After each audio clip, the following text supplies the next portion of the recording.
الحمد لله رب العالمين الرحمن الرحيم مالك يوم الدين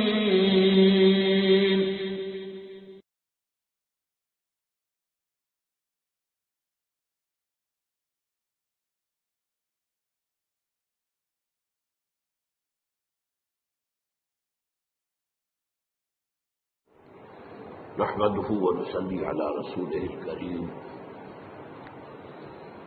أما بعد فأعوذ بالله من الشيطان الرجيم بسم الله الرحمن الرحيم الحمد لله رب العالمين الرحمن الرحيم مالك يوم الدين إياك نعبد وإياك نستعين اهدنا الصراط المستقيم صراط الذين أنعمت عليهم غير المغضوب عليهم ولا الضالين آمين رب اشرح لي صدري ويسر لي أمري واحلل عقدة من لساني يفقهوا قولي اللهم ربنا ألهمنا رشدنا وأعذنا من شرور أنفسنا اللهم أرنا الحق حقا وارزقنا اتباعه وأرنا الباطل باطلا وارزقنا اجتنابه آمین یا رب العالمین۔ پچھلے جمعے میں ہم نے آیت بسم اللہ پر گفتگو کی تھی اور صرف اس تمہید کے ساتھ یہ آیت مبارکہ قرآن مجید کی سورتوں کے درمیان تو صرف ایک دفعہ آئی ہے، وہ سورہ نمل میں ہے۔ حضرت سلیمان نے جو خط لکھا تھا ملکہ سبا کو، اس کا آغاز اس سے ہوا تھا انہ من سلیمان وانہ بسم اللہ الرحمن الرحیم۔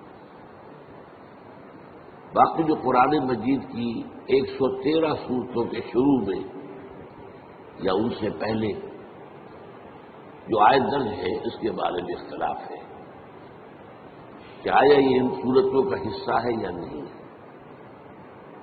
اکثر کی رائے یہ ہے کہ سورتوں کا حصہ نہیں ہے، بلکہ علامت کے طور پر کہ ایک سورت ختم ہو گئی دوسری شروع ہو رہی ہے، اور اسی لیے ان کا شمار بھی نہیں کیا جاتا۔ بعض اوقات بعض لوگوں کی رائے یہ ہے کہ ان کا شمار کیا جائے گا جب آپ پورے قرآن کی آیات کا شمار کریں گے تو یہ 113 آیات بھی شمار ہوں گی، اور ایک رائے ایک نہیں، جنہیں نہیں گنا جائے گا۔ باقی اس میں اصل چیز اللہ کے 3 اسماء مبارکہ، اللہ، الرحمن، الرحیم، ان پر گفتگو ہو چکی ہے۔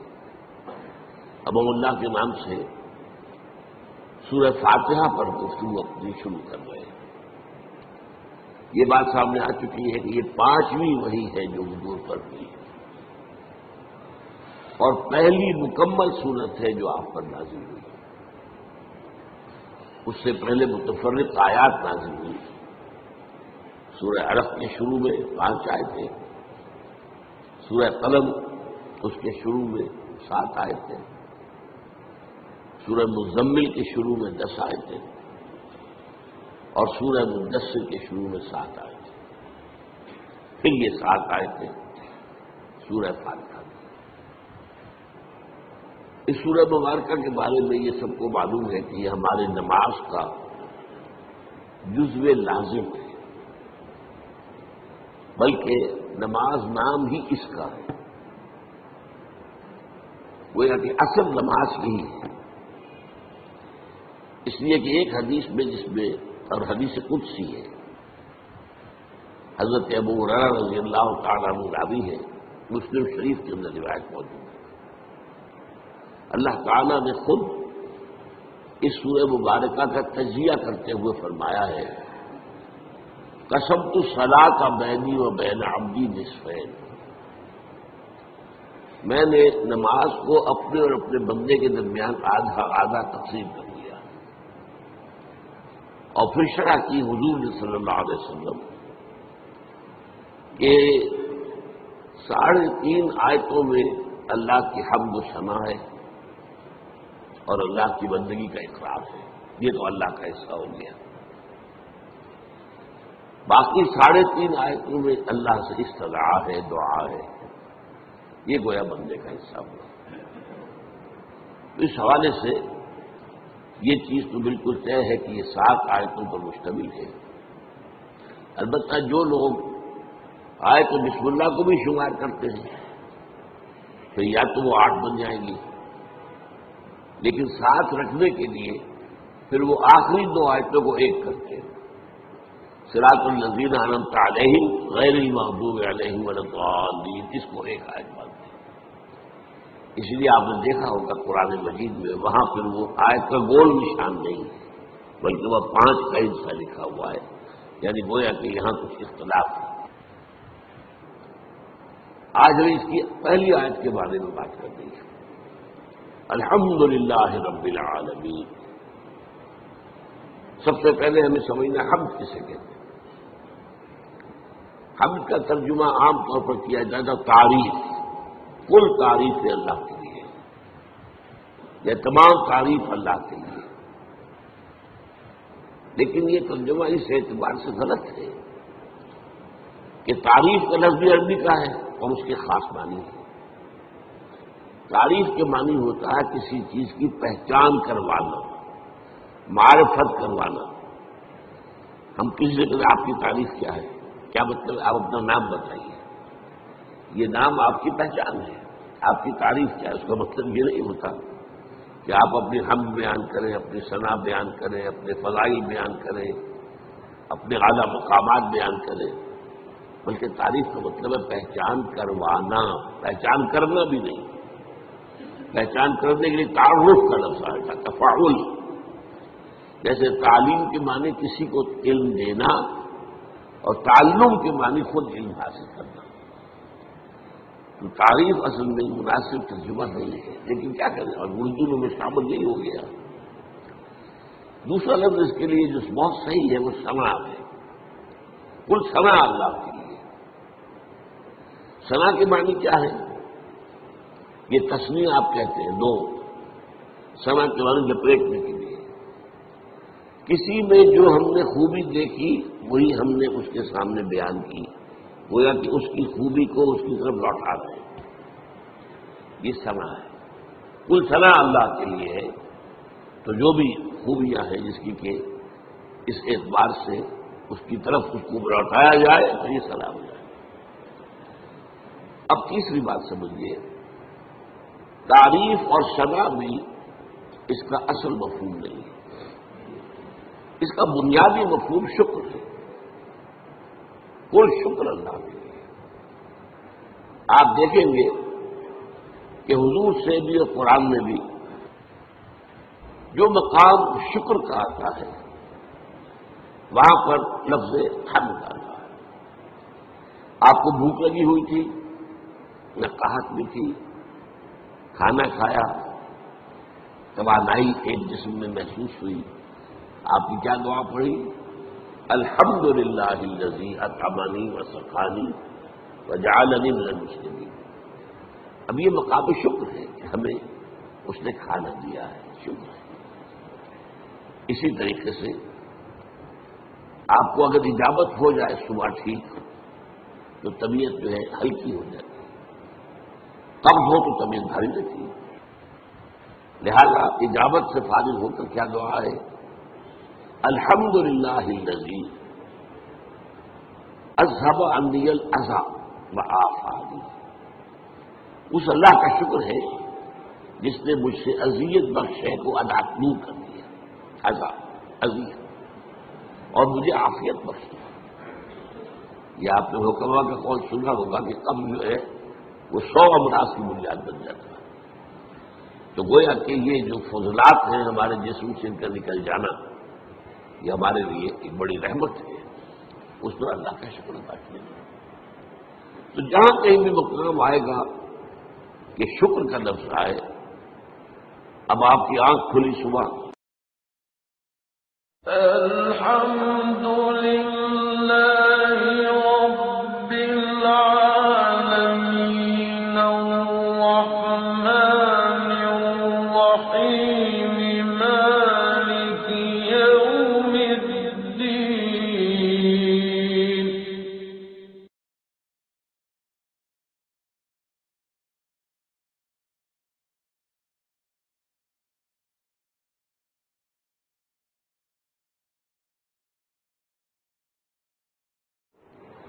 نحمده ونصلي على رسوله الكريم.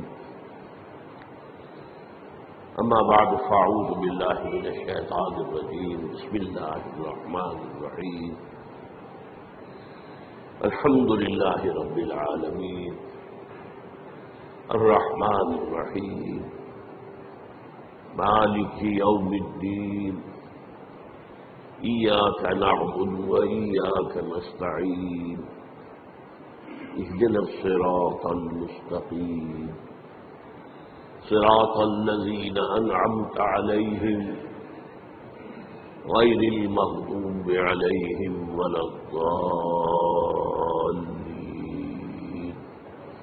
آمين. رب اشرح لي صدري ويسر لي أمري واحلل عقدة من لساني يفقهوا قولي. اللهم ربنا ألهمنا رشدنا وأعذنا من شرور أنفسنا. اللهم أرنا الحق حقا وارزقنا اتباعه وأرنا الباطل باطلا وارزقنا اجتنابه. آمین یا رب العالمین. پچھلے جمعے میں ہم نے آیت بسم اللہ پر گفتگو کی تھی اور صرف اس تمہید کے ساتھ یہ آیت مبارکہ قرآن مجید کی سورتوں کے درمیان تو صرف ایک دفعہ آئی ہے. وہ سورہ نمل میں ہے. حضرت سلیمان نے جو خط لکھا تھا ملکہ سبا کو، اس کا آغاز اس سے ہوا تھا انہ من سلیمان وانہ بسم اللہ الرحمن الرحیم.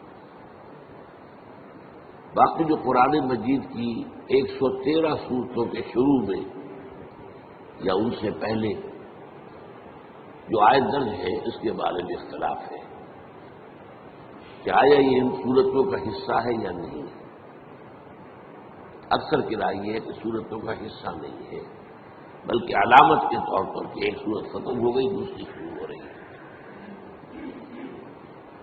اور اسی لیے ان کا شمار بھی نہیں کیا جاتا. بعض اوقات بعض لوگوں کی رائے یہ ہے کہ ان کا شمار کیا جائے گا جب آپ پورے قرآن کی آیات کا شمار کریں گے تو یہ 113 آیات بھی شمار ہوں گی، اور ایک رائے ہے کہ نہیں، انہیں نہیں گنا جائے گا. باقی اس میں اصل چیز اللہ کے 3 اسماء مبارکہ اللہ الرحمن الرحیم، ان پر گفتگو ہو چکی ہے. اب ہم اللہ کے نام سے سورہ فاتحہ پر گفتگو اپنی شروع کر رہے ہیں. یہ بات سامنے آ چکی ہے کہ یہ 5ویں وحی ہے جو حضور پر ہوئی ہے اور پہلی مکمل سورت ہے جو آپ پر نازل ہوئی. اس سے پہلے متفرق آیات نازل ہوئی. سورہ علق کے شروع میں 5 آیتیں، سورہ قلم اس کے شروع میں 7 آیتیں، سورہ مزمل کے شروع میں 10 آیتیں، اور سورہ مدثر کے شروع میں 7 آیتیں. پھر یہ 7 آیتیں سورہ فاتحہ. اس سورہ مبارکہ کے بارے میں یہ سب کو معلوم ہے کہ یہ ہمارے نماز کا جزو لازم ہے، بلکہ نماز نام ہی اس کا ہے. گویا کہ اصل نماز یہی ہے. اس لیے کہ ایک حدیث میں جس میں، اور حدیث قدسی ہے، حضرت ابو ہریرہ رضی اللہ تعالیٰ عنہ راوی ہے، مسلم شریف کے اندر روایت موجود ہے. اللہ تعالیٰ نے خود اس سورہ مبارکہ کا تجزیہ کرتے ہوئے فرمایا ہے قسمت الصلاۃ بینی و بین عبدی نصفین. میں نے نماز کو اپنے اور اپنے بندے کے درمیان آدھا آدھا تقسیم کر دیا. اور پھر شرح کی حضور صلی اللہ علیہ وسلم کہ 3.5 آیتوں میں اللہ کی حمد و ثنا ہے اور اللہ کی بندگی کا اقرار ہے. یہ تو اللہ کا حصہ ہو گیا. باقی 3.5 آیتوں میں اللہ سے استدعا ہے، دعا ہے. یہ گویا بندے کا حصہ ہوا. اس حوالے سے یہ چیز تو بالکل طے ہے کہ یہ 7 آیتوں پر مشتمل ہے. البتہ جو لوگ آیت بسم اللہ کو بھی شمار کرتے ہیں تو یا تو وہ 8 بن جائیں گی، لیکن ساتھ رکھنے کے لیے پھر وہ آخری 2 آیتوں کو ایک کرتے ہیں. صراط الذین انعمت علیہم غیر المغضوب علیہم ولا الضالین، اس کو ایک آیت مانتے ہیں. اس لیے آپ نے دیکھا ہوگا قرآن مجید میں وہاں پھر وہ آیت کا گول نشان نہیں ہے، بلکہ وہ 5 کا حصہ لکھا ہوا ہے. یعنی گویا کہ یہاں کچھ اختلاف ہے. آج ہم اس کی پہلی آیت کے بارے میں بات کر رہی ہیں. الحمدللہ رب العالمین. سب سے پہلے ہمیں سمجھنا حمد کسے کہتے ہیں. حمد کا ترجمہ عام طور پر کیا جاتا تعریف. کل تعریف ہے اللہ کے لیے، یہ تمام تعریف اللہ کے لیے. لیکن یہ ترجمہ اس اعتبار سے غلط ہے کہ تعریف کا لفظ بھی عربی کا ہے اور اس کے خاص معنی ہے. تعریف کے معنی ہوتا ہے کسی چیز کی پہچان کروانا، معرفت کروانا. ہم کسی سے کہتے ہیں آپ کی تعریف کیا ہے، کیا مطلب؟ آپ اپنا نام بتائیے. یہ نام آپ کی پہچان ہے. آپ کی تعریف کیا ہے؟ اس کا مطلب یہ نہیں ہوتا کہ آپ اپنی حمد بیان کریں، اپنی ثنا بیان کریں، اپنے فضائل بیان کریں، اپنے اعلیٰ مقامات بیان کریں. بلکہ تعریف کا مطلب ہے پہچان کروانا. پہچان کرنا بھی نہیں. پہچان کرنے کے لیے تعارف کا لفظ آئے گا، تفاعل. جیسے تعلیم کے معنی کسی کو علم دینا اور تعلم کے معنی خود علم حاصل کرنا. تو تعریف اصل میں مناسب ترجمہ نہیں ہے، لیکن کیا کریں، اور اردو میں شامل یہی ہو گیا. دوسرا لفظ اس کے لیے جو بہت صحیح ہے وہ ثنا ہے. کل ثنا اللہ کے لیے. ثنا کے معنی کیا ہے؟ یہ تسمیہ آپ کہتے ہیں 2. ثنا کے معنی لپیٹنے کے لیے. کسی میں جو ہم نے خوبی دیکھی وہی ہم نے اس کے سامنے بیان کی، گویا کہ اس کی خوبی کو اس کی طرف لوٹا رہے ہیں. یہ ثنا ہے. کل ثنا اللہ کے لیے ہے. تو جو بھی خوبیاں ہیں جس کی کہ اس اعتبار سے اس کی طرف اس کو لوٹایا جائے تو یہ ثنا ہو جائے. اب تیسری بات سمجھیے. تعریف اور ثنا بھی اس کا اصل مفہوم نہیں ہے. اس کا بنیادی مفہوم شکر ہے. کل شکر اللہ کے لیے. آپ دیکھیں گے کہ حضور سے بھی اور قرآن میں بھی جو مقام شکر کا آتا ہے وہاں پر لفظ حمد آتا ہے. آپ کو بھوک لگی ہوئی تھی، نہ قحط بھی تھی، کھانا کھایا، توانائی ایک جسم میں محسوس ہوئی. آپ کی کیا دعا پڑھی؟ الحمدللہ الذی اطعمنی وسقانی وجعلنی من المسلمین.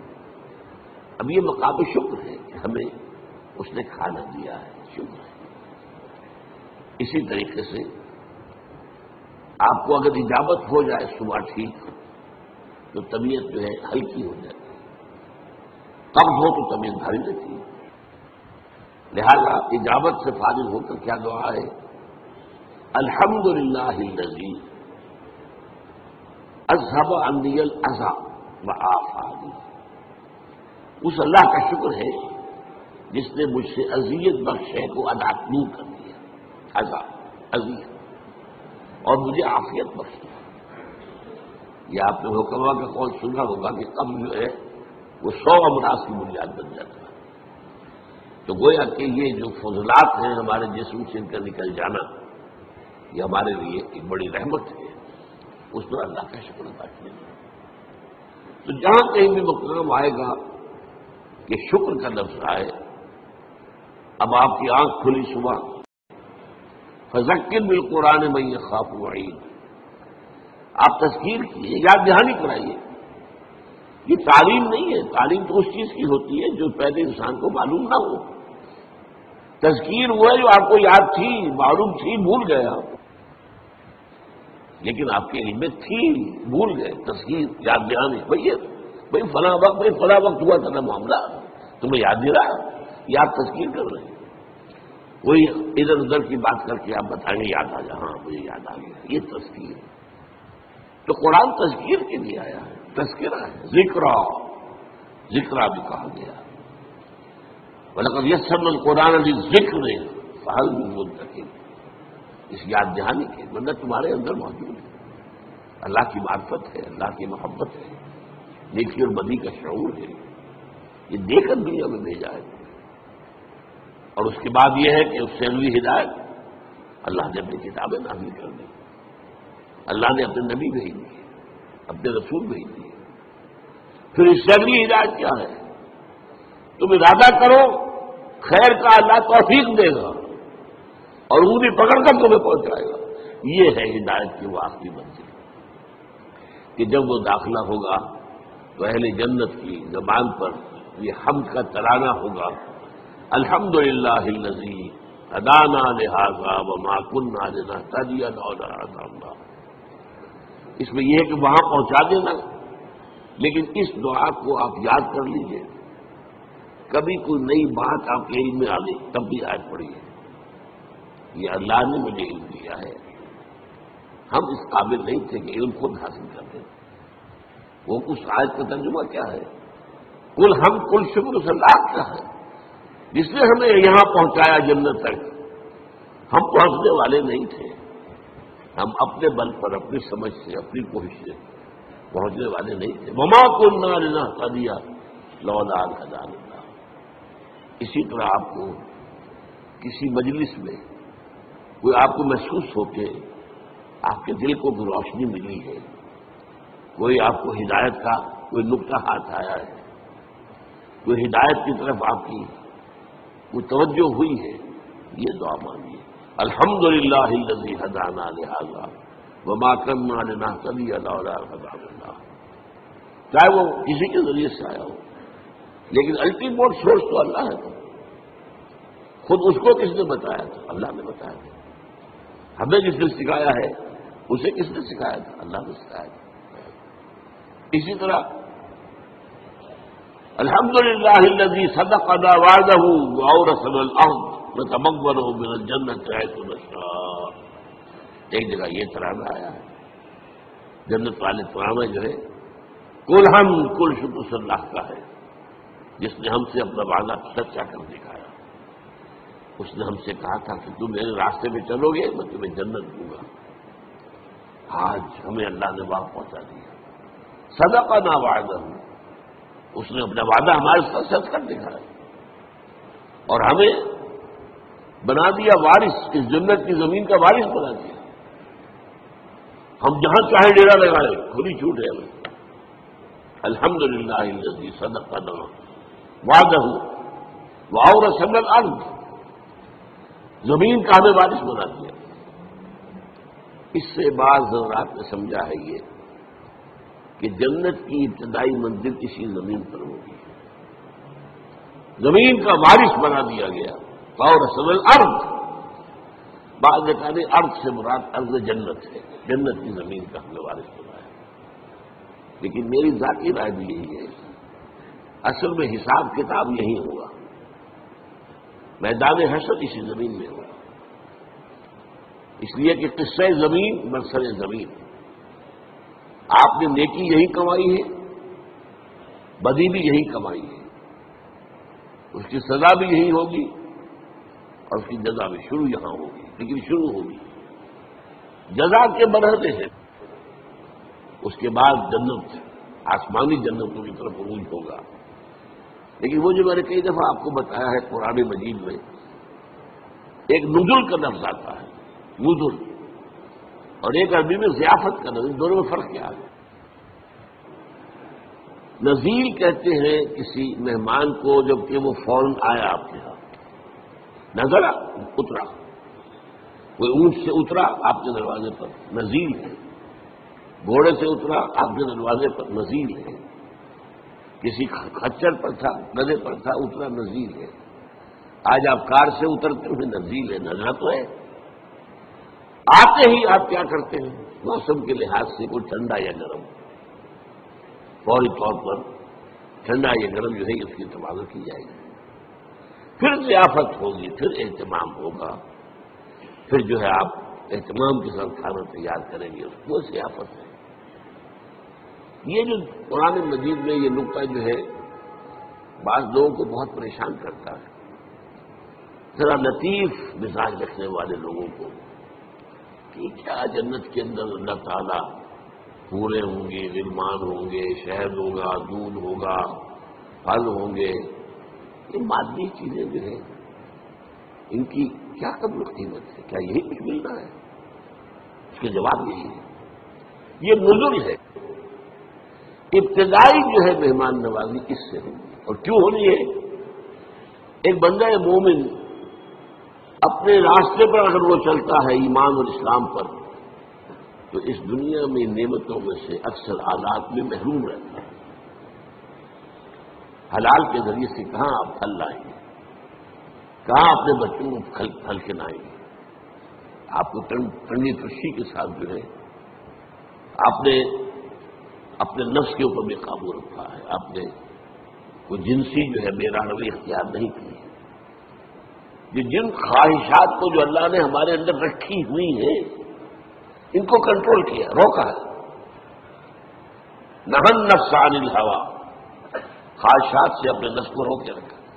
تو میں سمجھتا ہوں اس کا منطقی جگہ یہی ہونی چاہیے کہ ان خواہشات کی بھرپور تسکین کا سامان کر دیا جائے جن سے تم نے ہمارے راستے پر چلنے کی وجہ سے اپنے آپ کو محروم رکھا۔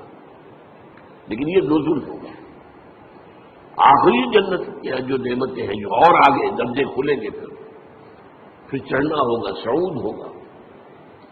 اس صعود کے معنی میں تو فرمایا ما لا عین رأت ولا اذن سمعت وما خطر علی قلب بشر۔ وہ جو اوپر کی جنتیں ہیں ان کی نعمتوں کے بارے میں حضور کے الفاظ ہیں، وہ تو وہ ہے جو نہ کسی آنکھ نے دیکھی، نہ کسی کان نے سنی، نہ کسی کے دل میں ان کا احساس اور ادراک وارد ہوا۔ وہ یہاں بیٹھ کر تو ہم اندازہ کر ہی نہیں سکتے۔ یہ تو ہم اندازہ کر سکتے ہیں نا کہ وہاں انگور ہیں، وہاں کھجوریں ہیں، وہاں جو بھی ہیں پھل ہیں، رمان ہیں، انار ہیں، وہاں دودھ ہے، وہاں شہد ہے، وہاں ہر چیز موجود ہے، یہ تو ٹھیک ہے۔ اگرچہ ان کے ذائقے جو ہوں گے وہ یہاں کے ذائقے کے مقابلے میں، چنانچہ 30 سے جو رکوع ہے سورہ بقرہ اس میں کہا گیا رتو بہی متشابہہ، وہ ملتی جلتی چیزیں ہوں گی۔ یہ بھی انار ہے، یہ انار لیکن جنت کا وہ انار کچھ اور ہی ہوگا، یعنی اس کا ذائقہ آپ نے اس وقت تصور نہیں کر سکتے۔ اس انگور کا ذائقہ کچھ اور ہی ہوگا۔ آپ شہد جو ہے دنیا کا کتنا کھا لیں گے، تھوڑا سا دے گا دل بھر جائے گا، وہ شہد ایسا نہیں ہوگا۔ جیسے وہاں کی آگ ایسی نہیں کہ ایک دفعہ جلا دے تو بس جل گیا جسم، نہیں، پھر کھال دے دی جائے گی، پھر جو ہے دوبارہ اس کے اندر حس پیدا کر دی جائے گی۔ اسی کے حس جو ہے وہ سینسٹیونیس جو ہے وہ تو اسی میں کھال میں ہے۔ کھال جلنے کے بعد آپ کا گوشت جل رہا ہوگا تو آپ پتہ بھی نہیں چلے گا کیا ہو رہا ہے، اس لیے کہ اس میں سینسیشن ہے ہی نہیں۔ تو بہرحال جنت کی نعمت میں آپ سے عرض کر رہا تھا کہ یہ یہیں پر میدان حشر ہے۔ اب میرا گمان ہے، اب یہ باتیں جو ہے وہ یقین کے درجے میں نہیں ہے، نہ ان کو اس بانی میں آپ لیجیے۔ میرا گمان یہ ہے کہ جہنم اس زمین کے پیج میں موجود ہے۔ آپ کو معلوم ہے جو وہاں کی گرمی ہے، جب آتش فشاں پھٹتا ہے تو کیا نکلتا ہے؟ لاوا۔ وہ چٹانیں جو ہیں پگھلی ہوئی، وہ لاوا، وہ سارا تو پیٹ میں ہے۔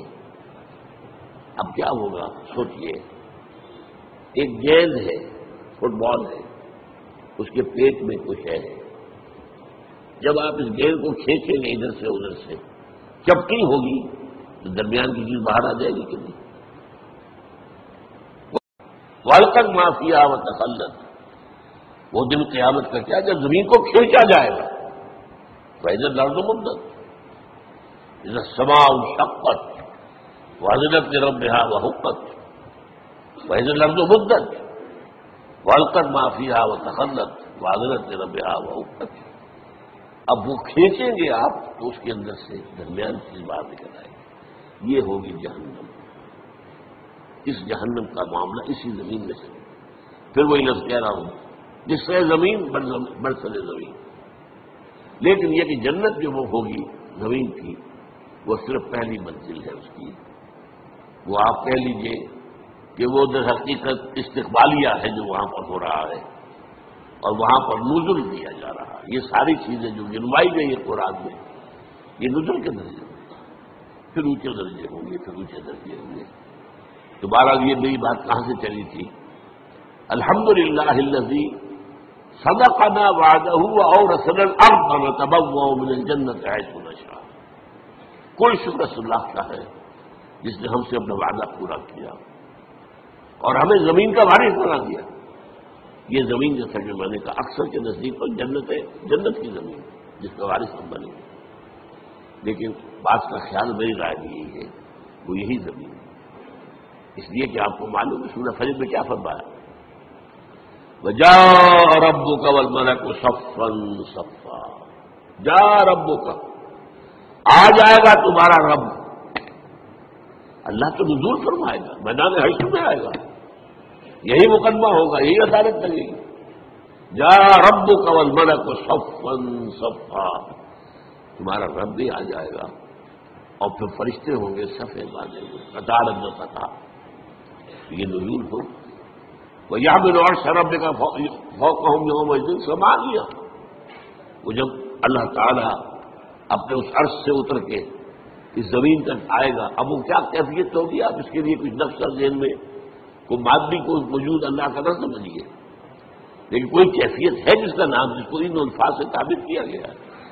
اب الفاظ ہے تو کسی درجے میں مناسبت ہوگی. وہ حقیقت تو اس وقت کھلے گی، جیسا کہ میں نے کہا جنت کی نعمت ہوگی، حقیقت اس وقت کھلے گی. ما لا عین رأت ولا اذن سمعت وما خطر علی قلب بشر.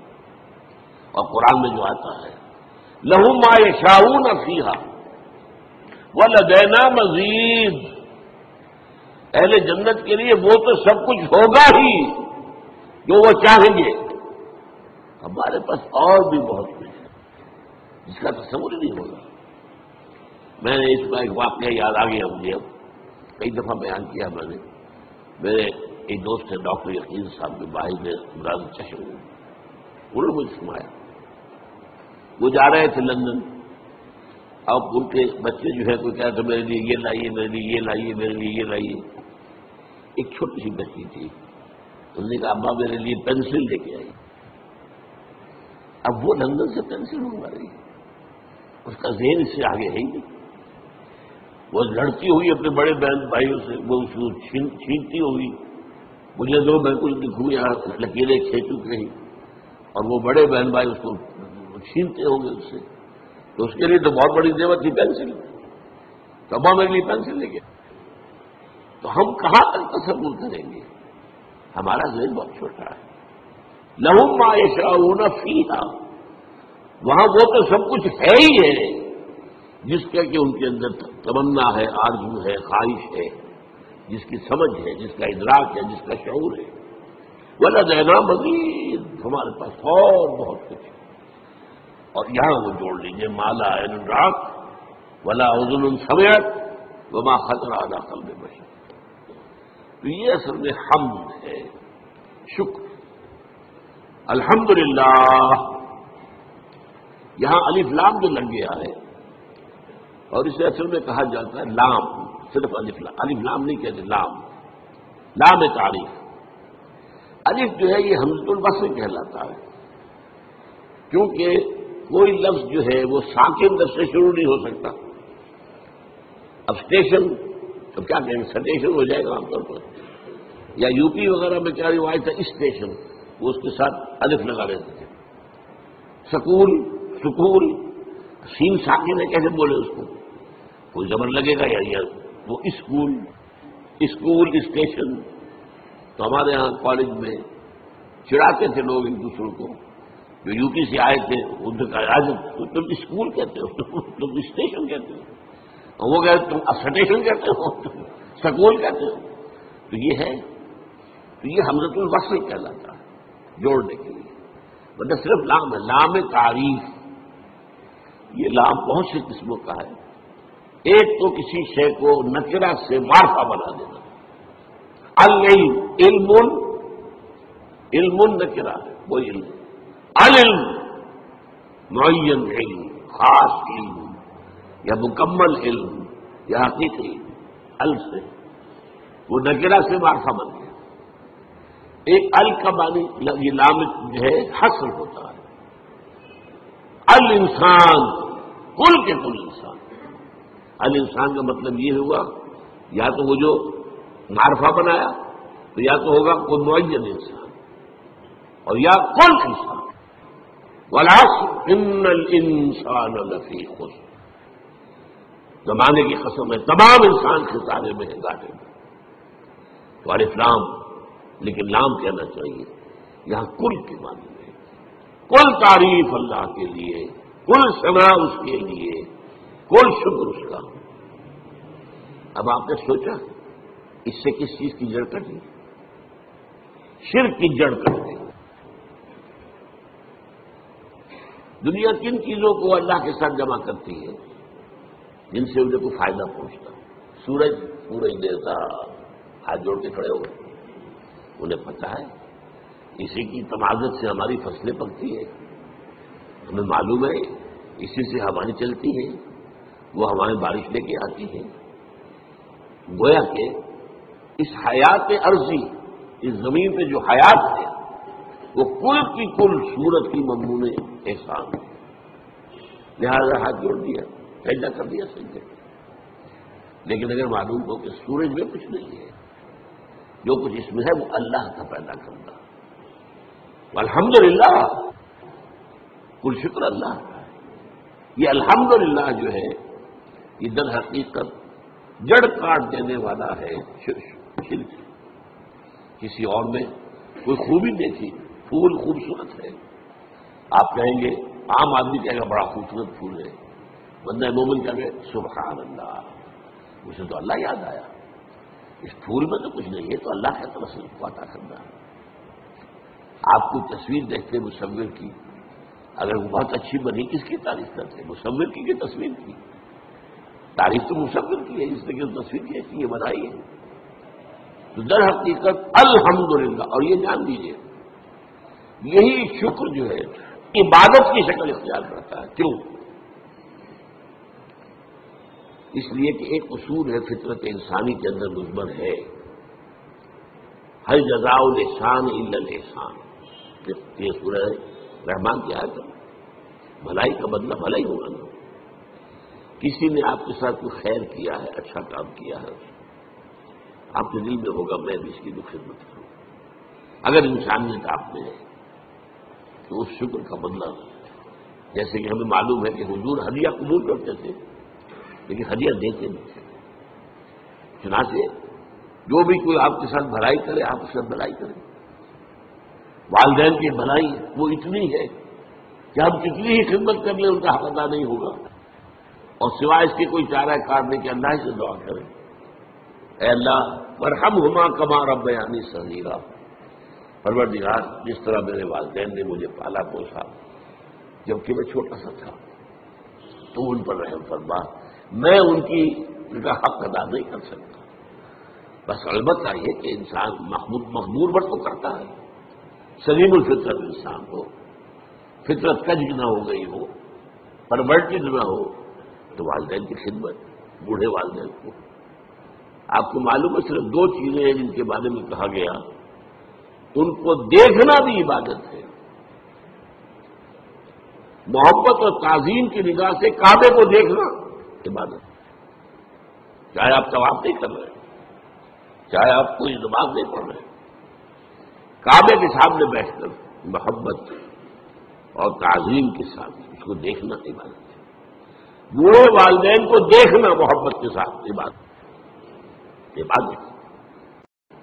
آپ جو ہے بدلہ اٹھاتے ہیں. انہوں نے پالا پوسا جبکہ میں چھوٹا سا تھا، میری ضروریات پوری کی.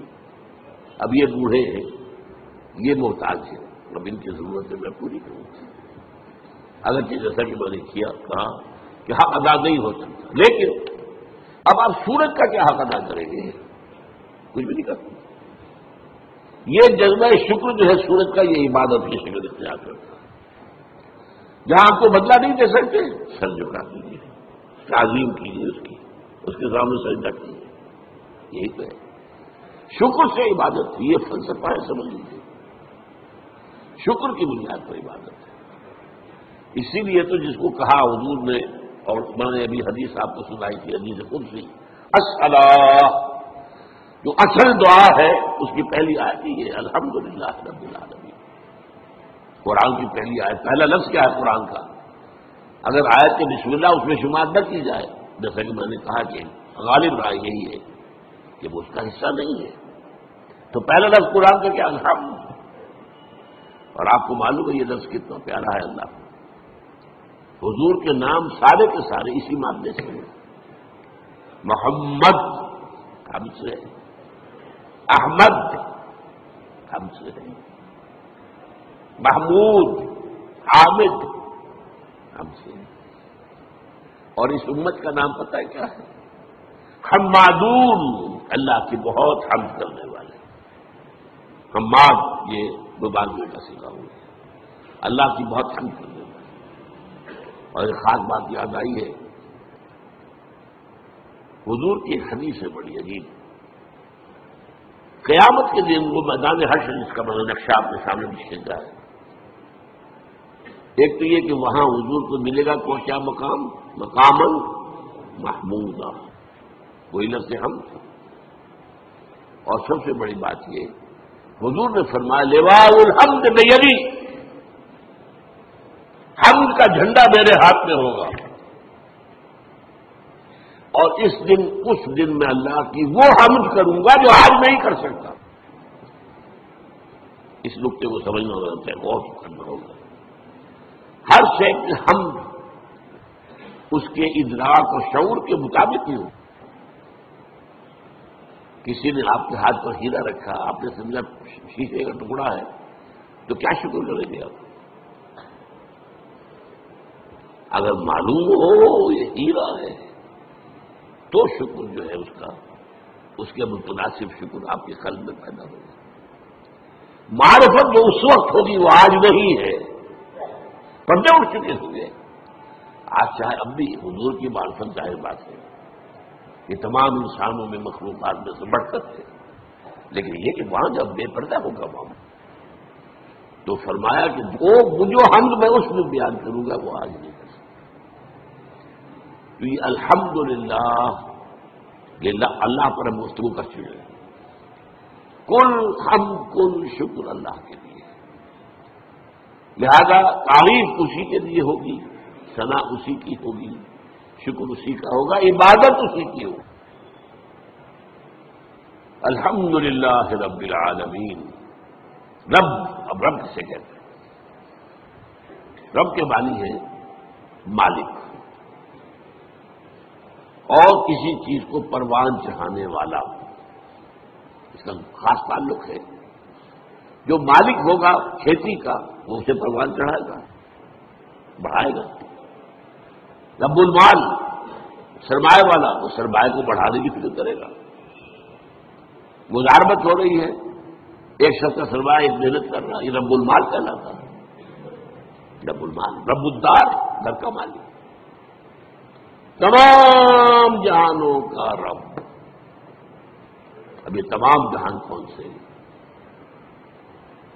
ایک عالم دنیا ہے، ایک عالم آخرہ ہے، ایک عالم برزخ ہے، ایک عالم ملکوت ہے، ایک عالم ملائکہ ہے، ایک عالم حیوانات ہے، ایک عالم انسانیت ہے. جتنے چاہے جوڑتے چلے جائیے. یہ سارے عالم، ان سب کا رب ہوئی. یہ بھی در حقیقت اسی شرک کو کاٹنے والا. یہ کوئی بھی اس میں شریک نہیں ہے. وہ ہے تمام جہانوں کا رب، تمام جہانوں کا مالک، تمام جہانوں کا مختار مطلق، تمام جہانوں کو پروان چڑھانے والا وہی۔ الحمدللہ رب العالمین، کل حمد، کل شکر، کل ثنا اس اللہ کے لیے جو تمام جہانوں کا پروردگار ہے، پالنہار ہے، روزی رساں ہے، مالک ہے، آقا ہے، جیسا کہ آقا کے لیے رب کا لفظ آتا ہے۔ جب زلیخا نے گناہ کی دعوت دی تھی حضرت یوسف کو، کیا کہا تھا انہوں نے؟